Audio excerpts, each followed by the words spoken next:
Boa noite. Nós vamos continuar nosso estudo do Livro dos Espíritos.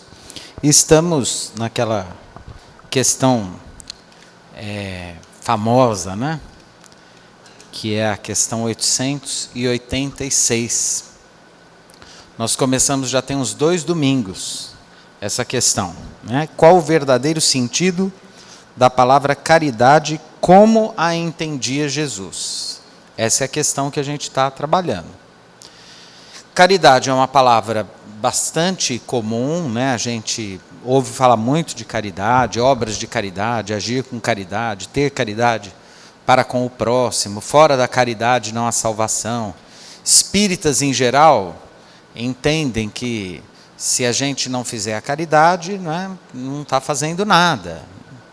E, num primeiro momento, e num sentido mais imediato, menos profundo, mas não menos importante, a gente entende caridade como fazer o bem, especialmente material.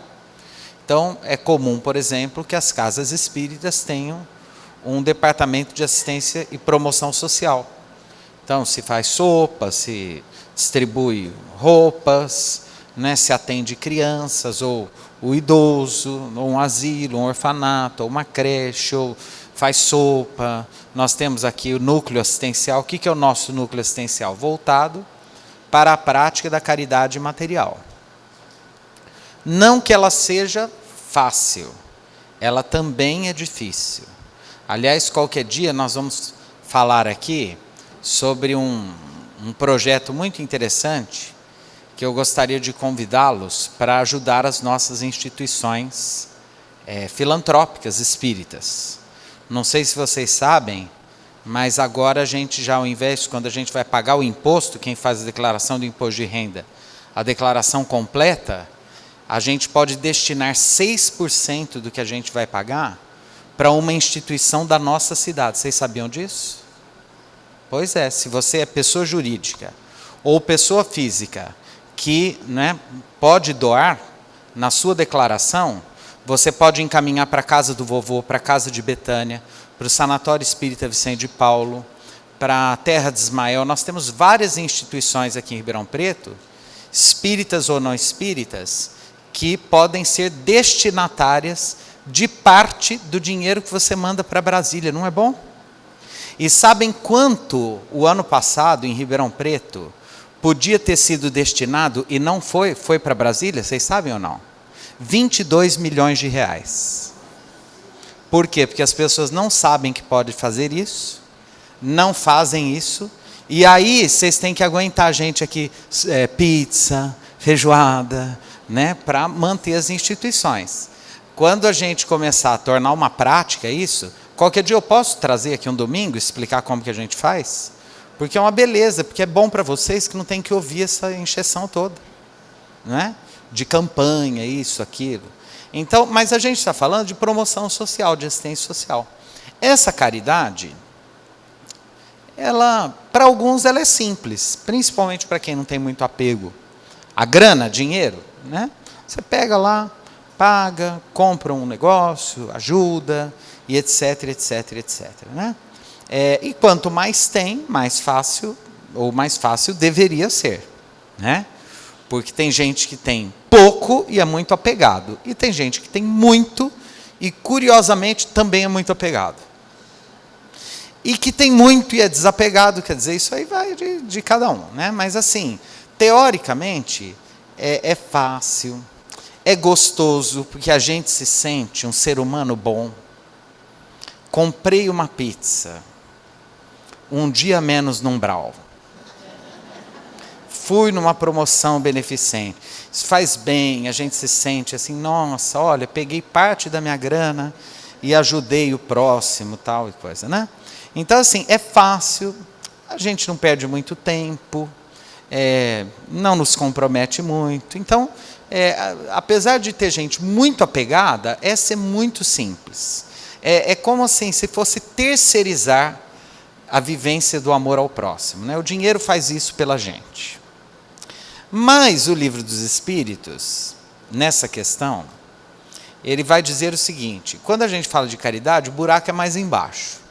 Em nenhum momento dessa resposta vai estar contemplada a caridade material.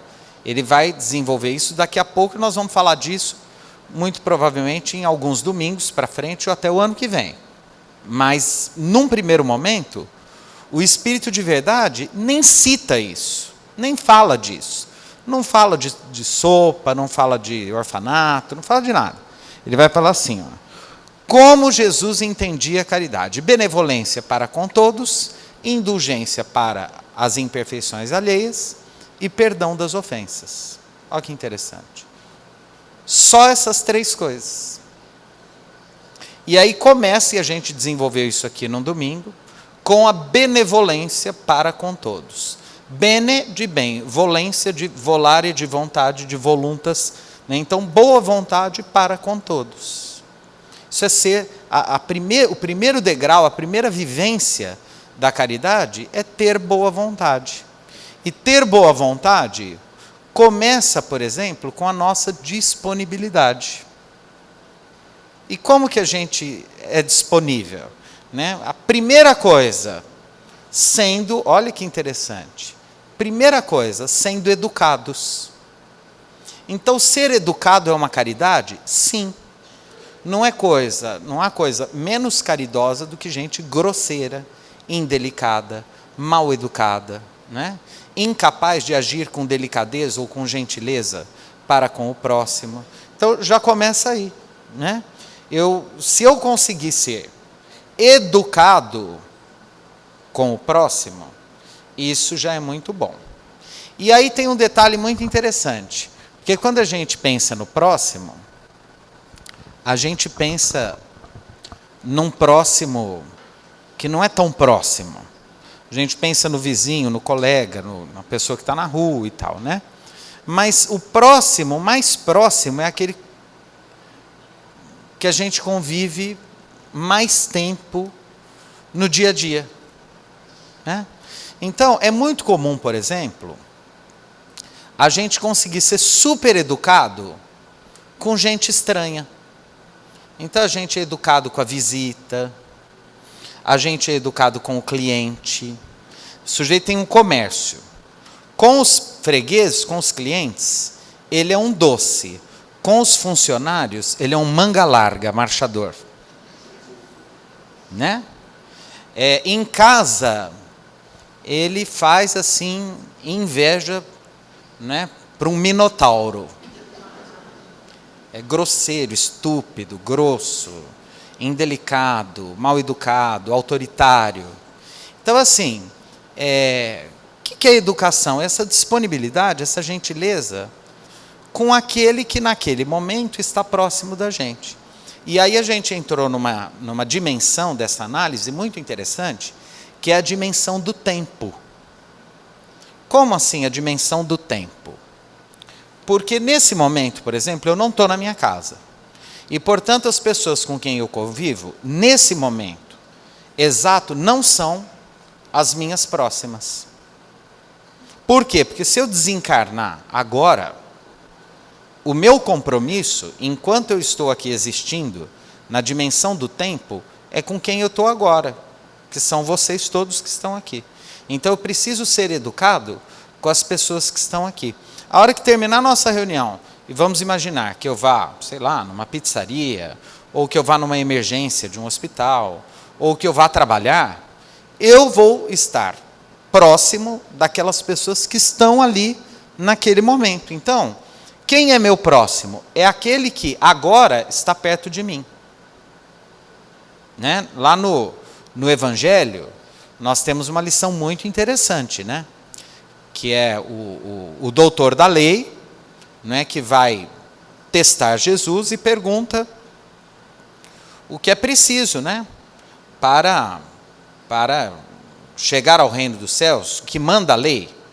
E Jesus fala: amai ao próximo como a si mesmo. E aí o fariseu diz assim: mas quem é meu próximo? E o que Jesus responde? Jesus, como um bom mestre, um pedagogo, conta uma historinha.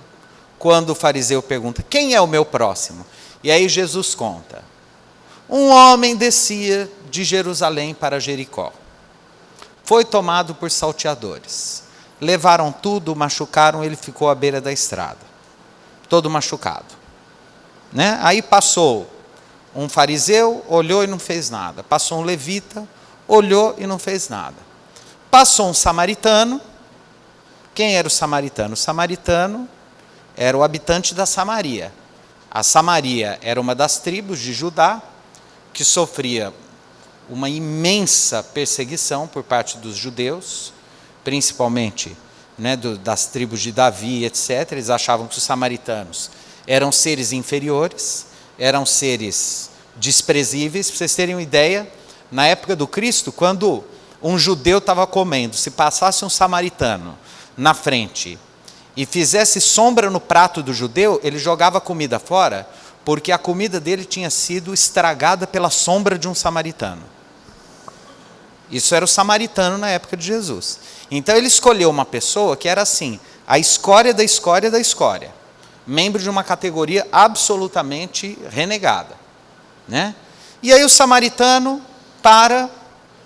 põe aquele homem, né, na sua montaria, cuida dele. Antes disso, limpa suas feridas com vinho, deita sobre elas o azeite, leva com ele até uma hospedaria, hospeda esse homem e diz assim para o dono da hospedaria: olha, aqui tem um dinheiro, cuide dele, e se ele precisar de cuidados além desse dinheiro que eu dei, na volta eu passo aqui e acerto todos os gastos que você teve com ele. E aí Jesus pergunta para o fariseu: quem desses te pareceu mais próximo? E aí o judeu diz: é o samaritano. E ele diz assim: então vai e faz como ele. Que é o que a gente faz toda hora. É o tipo de parábola que nos humilha. Porque de verdade a gente não faz nada disso. Se ficar esperando a gente cuidar de alguém que a gente vê na rua, primeiro, que hoje em dia a gente tem muito medo de ser assaltado. Então, se a gente vê alguém caído na rua, a gente até liga para a polícia, tal, mas dificilmente a gente para. A gente não vai cuidar da ferida porque tem medo de pegar HIV e tal, porque vai estar sangrando, certo? Provavelmente, nós não vamos colocar no nosso carro, principalmente se a pessoa estiver fedida, porque a gente mandou lavar o carro. Pagar um quarto particular no Hospital Novo da Unimed. E olha que interessante, lá na parábola do samaritano, ele não pergunta nem o nome do cara, ele não pergunta se ele não tem uma entrevista com ficha, porque a gente até faz caridade, mas a gente ficha, né? A gente tem medo da pessoa pegar sem precisar. É interessante, a gente quer, né, não quer ser feito de bobo, né? Enfim, mas lá na parábola não, o samaritano não pergunta, por exemplo, se ele tem filho, se ele é casado, né? Qual é a orientação sexual dele, qual é a religião dele. Não pergunta nada, a origem, se ele vai poder ou não pagar aquilo. Não, ele simplesmente passa e faz todo o bem possível para aquele homem. De verdade, eu acho muito difícil que a gente faça o mesmo, né? A gente faz lá, para a gente conhecer e tal, desde que não comprometa nosso patrimônio, a gente faz, né? Mas agir como o samaritano é o máximo da caridade, segundo Jesus, né? E a benevolência também. Ele agiu com boa vontade, né? Provavelmente aquele samaritano saiu dali, foi para outro lugar. Se ele viu alguém precisando, ele também, né, ajudou alguém. E assim, quer dizer, o que é essa boa vontade? Onde a gente estiver, se a gente puder ser educado, gentil, delicado, útil, puder contribuir, puder facilitar as coisas, a gente facilita, e sem invadir o mundo ou o espaço do outro. Sem futricar na vida dos outros. Sem ficar curioso sobre como é a vida do outro. Ou o que ele faz ou deixa de fazer, ou como ele é ou deixa de ser. Isso é a verdadeira benevolência, né? É a caridade material aí, né? No caso do samaritano. Mas quando se fala de benevolência para com todos, o primeiro degrau é esse, quer dizer, agir com educação. E aí alguém vai dizer, mas é difícil a gente estar bem-humorado o tempo todo. É verdade. E aí, se o Cristo estivesse aqui, provavelmente ele diria para a gente, finja. O Chico Xavier tem uma expressão, uma máxima muito interessante. Ele dizia assim, que a paz é alguma coisa que a gente pode dar aos outros, mesmo sem tê-la para nós mesmos. Então, ninguém tem culpa dos nossos problemas pessoais. Nada justifica a nossa falta de educação para com o próximo. Então, eu estou com dor, está difícil. No mínimo, eu falo, olha, você me desculpe, eu estou com muita dor. A gente conversa depois, olha, não dá para te atender, eu não posso, te ajudar agora nesse momento. O que não justifica é nós sermos indelicados, mal educados, grosseiros, agirmos sem gentileza para com o próximo. Então começa aí. O Chico, às vezes ficava até, enquanto ele pôde lá no Grupo Espírita da Prece em Uberaba, às vezes até 4, 5 horas da manhã, e assim, sem pressa, abraçando as pessoas, só. Às vezes era 3, 4 mil pessoas, 5 mil pessoas, ele ficava abraçando as pessoas. Quando ele recebeu o título de cidadão ribeirão-pretano, aqui em Ribeirão, lá na Cava do Bosque, a reunião que marcou a entrega do título de cidadão para o Chico, terminou às 5h30 da manhã. A última pessoa, a solenidade foi às 8 horas, depois ele ficou. O pessoal da Mocidade Espírita, na época aqui de Ribeirão, comprou rosas vermelhas e brancas, e para todo mundo que o abraçava, ele entregava uma rosa, e foram distribuídas, na ocasião, 3.800 rosas vermelhas, e acho que 2.200 rosas brancas. E ele parando e conversando, sem pressa, com todo mundo, e um companheiro daquela época falou, Chico, você não está cansado? Ele disse assim, não, a energia das pessoas me refez de tal forma que eu não preciso nem de 5 minutos de sono, eu já estou pronto de novo. Mas por quê? Porque ele ficou ali sem malevolência, ele ficou com benevolência. A gente tem que agir com os desafios da vida, como a gente age às vezes, com a louça na pia. Gostou, né? Isso, a vida é igual uma pilha de louça. Quando a máquina de lavar louça quebrou.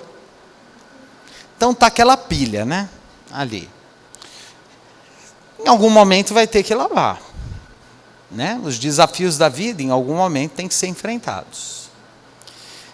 Se a gente puder, se a gente for lá lavar, xingando, com raiva, eu queria tanto estar em outro lugar, ou eu queria, nossa, estou com sono, queria estar na cama. Se eu fizer com raiva, provavelmente a hora que eu terminar, vai me dar uma tendinite, porque eu vou estar tão tenso, com tanta raiva fazendo aquilo, eu vou quebrar algum copo e vai me cortar a mão. Quer dizer, eu vou estar fazendo com tanta má vontade aquilo, que eu vou ficar doente fazendo aquilo. E aí alguém tem que fazer. E ficou para eu fazer. Então o que eu faço? Eu olho para aquilo e eu vou fazer. Se der para facilitar, é bom. Por exemplo, põe uma música gostosa. Vai ouvindo uma música. Enquanto você vai lavando, toma uma bebidinha gostosa, que você goste. Não é?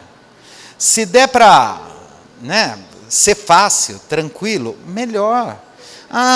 Vai sujar a roupa, tira aquela roupa, põe um avental, uma roupa velha, para não ter preocupação. E sem pressa, se gastar 1 hora é 1, se gastar 3 horas é 3, vai fazendo, 1 hora vai acabar aquilo. E essa experiência não vai ter representado nada na nossa vida. Vai ter passado, não significou nada, a gente já fez, foi chato, mas já passou. E é assim, quase todo dia na nossa vida. Sabem que eu não sei vocês, mas quando eu chego no fim de semana, eu sempre acho que foi um milagre eu ter conseguido chegar. Vocês já sentiram isso ou não? Por exemplo, hoje eu já estou pensando, como um bom ansioso, em amanhã. E eu tenho certeza que eu não chego vivo até sexta-feira. Porque é tanta coisa que eu tenho que fazer, que eu olho e falo assim, eu não vou dar conta. Eu não vou conseguir, é muita coisa. E aí, sabe o que acontece? Eu vou conseguindo, é curioso isso. Eu acho que eu não vou, mas vai. E até aquilo que eu não consigo, que me deixa triste, também vai ficando para trás, e a gente vai esquecendo, e a vida vai passando. Quando a gente vê, a gente já está lá no mundo espiritual, já desencarnou. A vida já passou, nem doeu tanto, acabou. Acabou. Assim é a vida. E tem gente que me ouve e fala assim, ai, mas que coisa sem graça. Eu falo, é mesmo, é assim mesmo. É assim, né? A nossa esperança é que lá em cima seja mais interessante. Eu não acredito muito, não. Eu acho aqui uma beleza, né? Mesmo porque, né, aqui a gente consegue se esconder, diz que lá não. Né? Então, aqui é mais simples a vida. De qualquer maneira, onde a gente quer chegar com essa questão e a benevolência?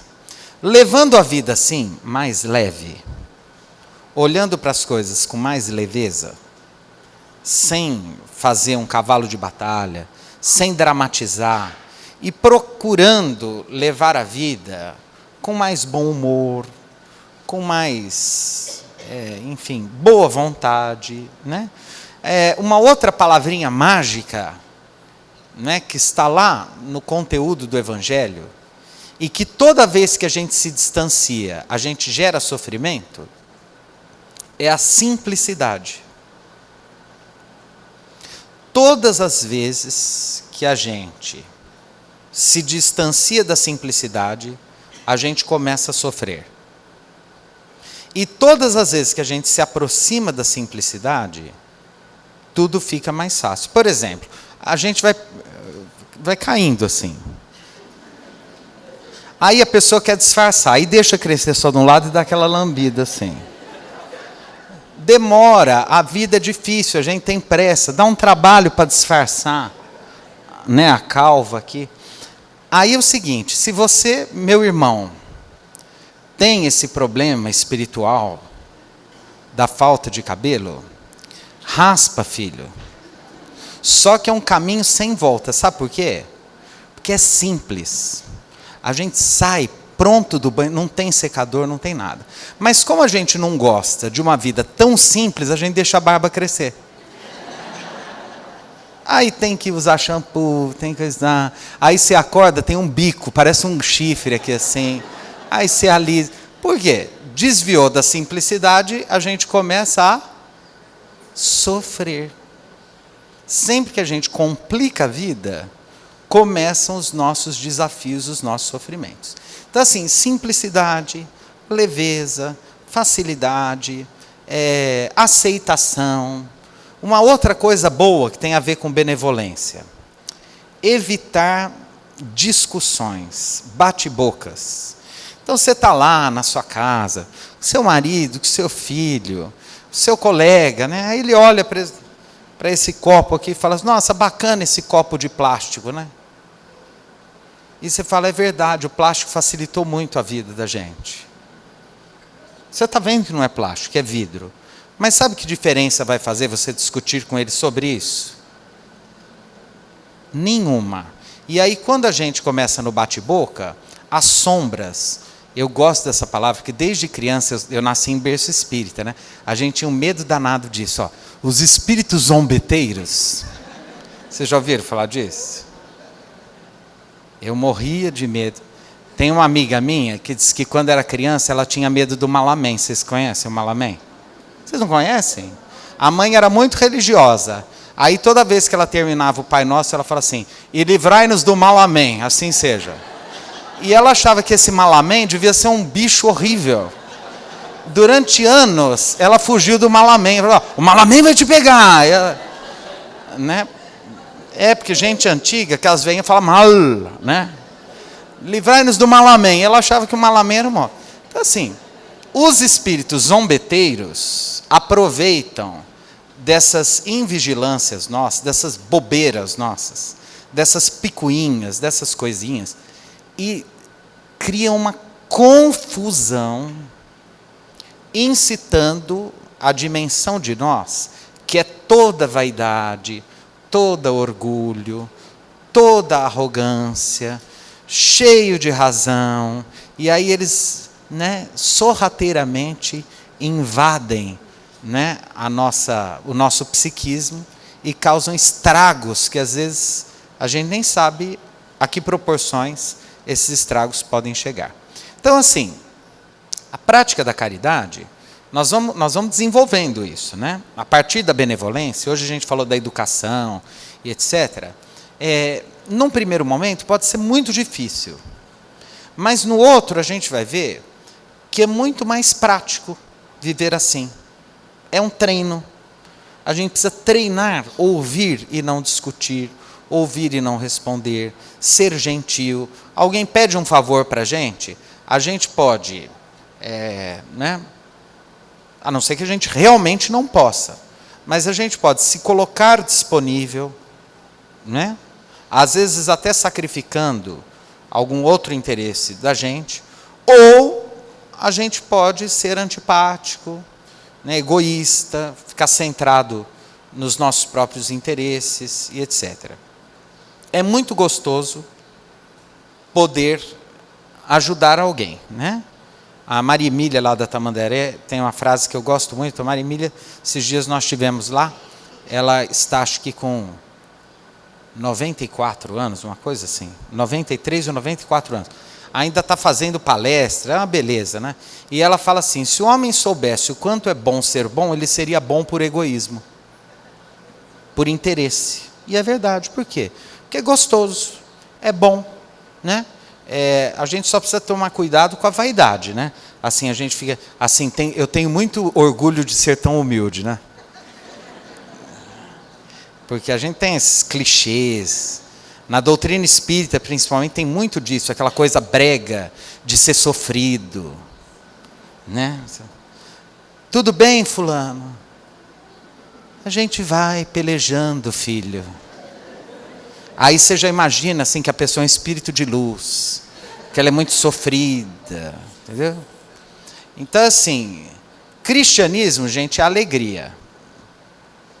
Vamos parar com esse negócio de tristeza, sacrifício, sofrimento. Isso tem nada a ver, isso é ranço que a gente traz lá da igreja medieval, aquelas coisas. Espiritismo não tem nada a ver, é alegria. É aproveitar o tempo e a vida para amar, fazer amigos, ajudar pessoas, viver juntos, cultivar a beleza, a simpatia, a esperança. Essa palavra é tão bonita, esperança. É isso que faz a gente chegar na sexta-feira. Em nome de Jesus. É a esperança. É verdade. Se a gente não tiver esperança, a gente não acorda de manhã. A gente acorda de manhã sonhando com a hora que a gente vai deitar à noite. É a esperança que faz com que a gente sobreviva às dificuldades da vida. Mas a gente olha para elas e a gente pode fazer um drama, ou a gente faz piada com as dificuldades da vida, para a vida ficar mais fácil. Que Deus nos inspire, que Jesus nos abençoe e nos ilumine.